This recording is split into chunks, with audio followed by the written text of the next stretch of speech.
नमस्कार, स्वागत है आपका सिटी पोस्ट लाइव में। मैं हूं मुस्कान। बिहार में इस साल होने वाले विधानसभा चुनाव के लिए तैयारियां तेज हो गई हैं। हैदराबाद के सांसद और एआईएमआईएम के सुप्रीमो असदुद्दीन की पूरी ताकत के साथ बिहार में चुनाव के लिए जुट गए हैं। ओवैसी ने अब महागठबंधन को बिहार चुनाव जीतने का फॉर्मूला दिया है और एनडीए को रोकने के लिए महागठबंधन को मिलकर चुनाव लड़ने का ऑफर भी दिया है। उन्होंने कहा है कि अगर महागठबंधन बिहार में एनडीए को फिर से सत्ता में आने से रोकना चाहता है तो हमें साथ चलने को तैयार है। इस पर बातचीत करने के लिए हमारे साथ मौजूद है वरिष्ठ पत्रकार श्रीकांत प्रत्युष। सर, ये बताइए, क्या ओवैसी की जीत का जो ये फॉर्मूला है तेजस्वी यादव स्वीकार करेंगे? देखिए, ओवैसी का तो दावा है कि महागठबंधन के साथ उनकी बातचीत चल रही है। उन्होंने भी कहा कि पहले भी वो कोशिश कर चुके हैं 5 साल पहले कि महागठबंधन के साथ चुनाव लड़ें, लेकिन उनकी ये कोशिश कामयाब नहीं हुई। लेकिन उनकी पार्टी के जो प्रदेश अध्यक्ष हैं अख्तरुल ईमान, वो महागठबंधन के घटक दलों के साथ बातचीत कर रहे हैं कि महागठबंधन एमआईएम को साथ लेकर चले, साथ चुनाव लड़े, तभी बीजेपी को रोका जा सकता है। उनका दावा है कि बीजेपी को सत्ता में आने से रोकने का एक ही तरीका है कि उनकी पार्टी को महागठबंधन में शामिल किया जाए, उनको पर्याप्त सीटें मिले और वो मजबूती के साथ चुनाव लड़ें। तो तेजस्वी यादव क्या करेंगे अब तो वही बताएंगे। सर, महागठबंधन से बातचीत का दावा तो कर रहे हैं, लेकिन तेजस्वी यादव तो कह चुके हैं कि अभी तक कोई बातचीत नहीं हुई है।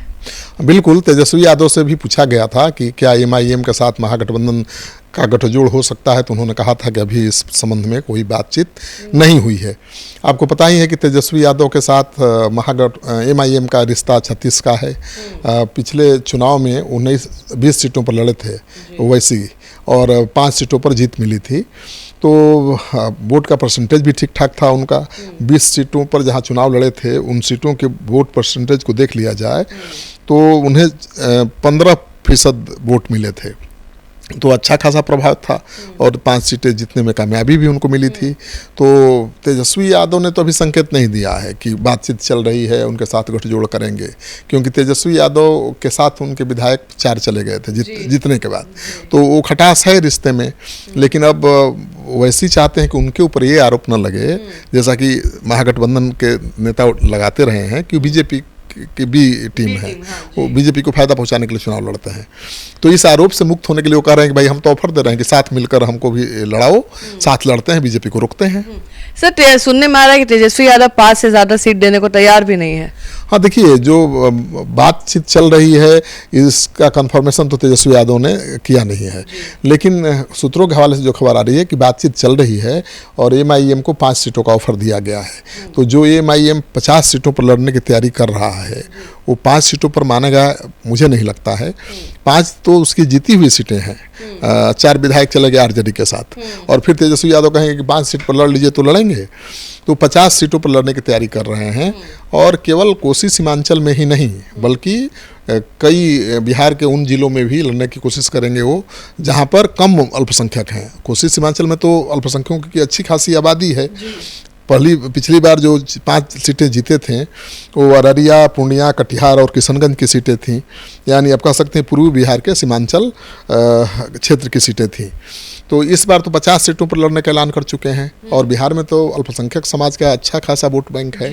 अगर 50 सीटों पर लड़ गए तो महागठबंधन का खेल तो खराब कर ही देंगे।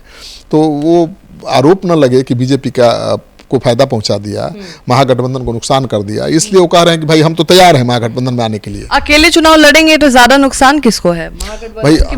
अकेले चुनाव लड़ेंगे तो एनडीए को क्या नुकसान होना है?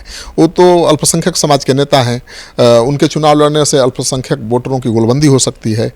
तो नुकसान तो सीधे महागठबंधन को होगा, तेजस्वी यादव को होगा, वाम दलों को होगा, कांग्रेस पार्टी को होगा।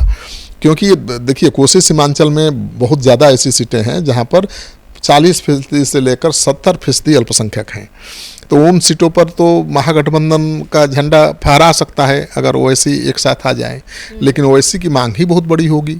अब जो 50 सीट पर लड़ने की मांग कर रहे हैं, 20 से कम सीट पर तो मानेंगे नहीं, या 10 ही सीट पर मान जाएं तो 10 सीट उनके लिए निकालना भी बड़ा मुश्किल है महागठबंधन में। अरे भाई, अभी तो मुकेश सहनी 60 सीट मांग रहे हैं, कांग्रेस पार्टी 70 सीट मांग रही है, वाम दल 48 सीटें मांग रहे हैं। खुद 140 सीट से नीचे बात नहीं कर तेजस्वी यादव 144 से 40 से कम सीटों पर लड़ना नहीं चाहते हैं। तो एक फार्मूला तो उन्होंने दिया है कि जो दल जितना लोकसभा सीटों पर चुनाव लड़ा था उतनी संख्या में विधानसभा चुनाव भी लड़ ले।